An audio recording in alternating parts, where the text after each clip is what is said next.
सबसे पहले हम इसमें आटा डालते हैं। आटा का हमारा कितना वजन है?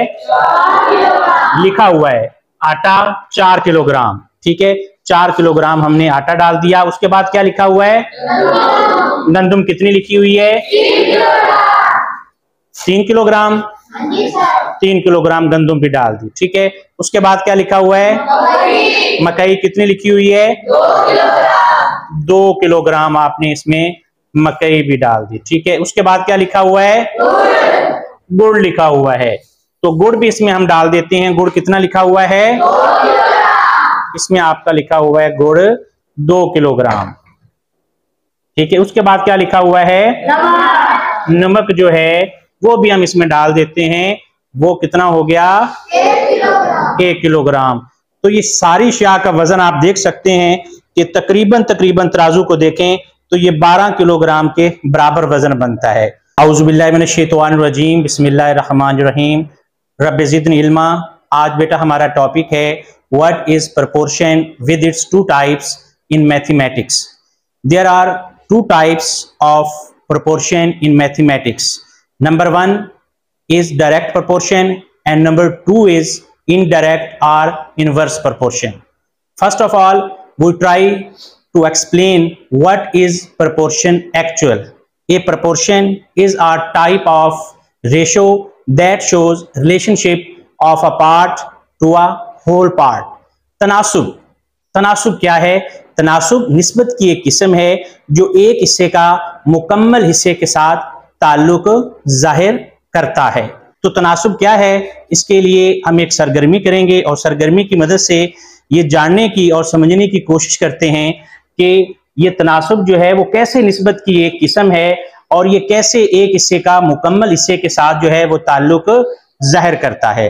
तो हमारे पास यहाँ पर टोटल जो अशिया हैं वो एक आटा है, गंदम है, मकई है, गुड़ है और नमक है। कितनी अशिया हैं?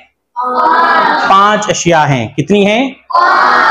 इन 5 अशिया का जो वजन है वो भी सामने लिखा हुआ है हमारे पास। आप देख रहे हैं कि ये वजन जो है वो तकरीबन बराबर है और इस तराजू में हमारे पास टोटल जो वेट है वो कितना है? 12 किलोग्राम। और उसी के मुताबिक जो हमारी अशिया हैं वो भी टोटल कितनी बन चुकी हैं?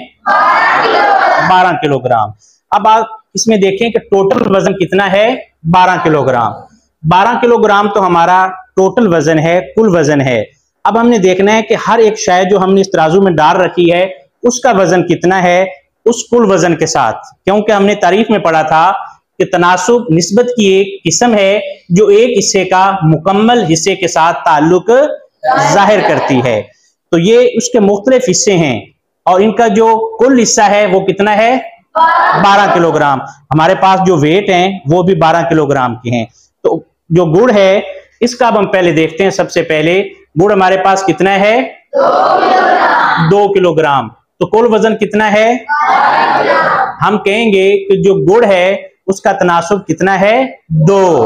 कितना तनासुब है? 2। और कुल वजन कितना है?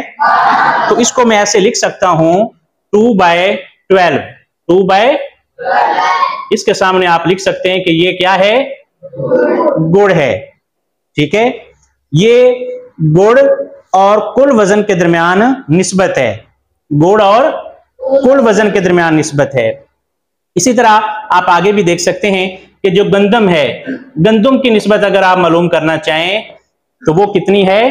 3 किलोग्राम। कुल वजन कितना है? 12 किलोग्राम। तो इसको मैं लिख सकता हूं 3/12। इनको हम निस्बत की शक्ल में लिखना चाहें तो वो भी लिख सकते हैं 2/12 को 2:12। ठीक है, ये जो अलामत है ये किसकी है? निस्बत की है।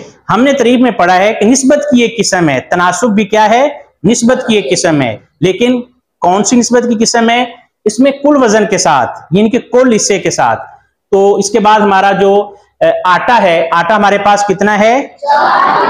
4 किलोग्राम। तो 4 किलोग्राम आटा है और कुल वजन कितना है?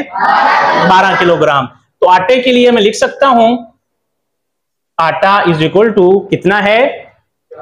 4/12। ठीक है, 4/12। ठीक है, और इसको ऐसे भी लिखा जा सकता है ये जो 12 है, ये 12 क्या शो कर रहा है? कुल वजन। और 4 क्या शो कर रहा है? कि 4 किलोग्राम जो है ये वजन है आटे का। तो हम कहेंगे कि जो आटे का तनासुब है वो कुल वजन के साथ कितना है? 4 है।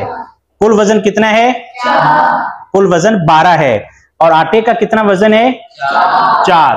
तो 4 का जो तनासुब है वो किसके साथ है? कुल वजन के साथ है। हम कह सकते हैं कि तनासब निस्बत की एक किस्म है जो एक हिस्से का मुकम्मल हिस्से के साथ ताल्लुक ज़ाहिर करती है। तनासुब को अंग्रेजी में हम क्या कहते हैं? प्रोपोर्शन कहते हैं। और इसकी कितनी इकसाम है? 2 इकसाम है। एक डायरेक्ट प्रोपोर्शन है और एक इनवर्स प्रोपोर्शन है। उसको इनडायरेक्ट प्रोपोर्शन भी कहते हैं। इंशाल्लाह ताला इससे जो नेक्स्ट क्लास हमारी होगी उसमें हम डायरेक्ट प्रोपोर्शन और इनडायरेक्ट प्रोपोर्शन के बारे में पढ़ेंगे और उसके मुतल्लिक भी एक छोटी सी सरगर्मी करेंगे।